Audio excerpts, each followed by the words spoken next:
Oxygen. Jopo kubwa la wanasayansi limekaa na kufanya utafiti wa kina. Wanasayansi hao wamefanya utafiti na kubaini hadi ifikapo mwaka 2030 hewa ya oksijeni inaweza ikapotea. Inawezekana umepata mshtuko. Maana yake hewa ya oksijeni ikipotea, inawezekana dhahiri shairi huo ni mwisho wa dunia. Hivyo basi, unaweza kuwa unajiuliza kwa nini hewa ya oksijeni itaweza kupotea?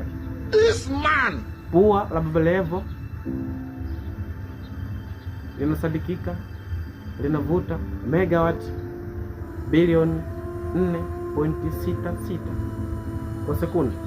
Hivyo basi linaonekana linavuta mvutano mkubwa sana wa hewa. Hivyo basi mpaka ifikapo 2030 taweza kupoteza maisha. Hakuna!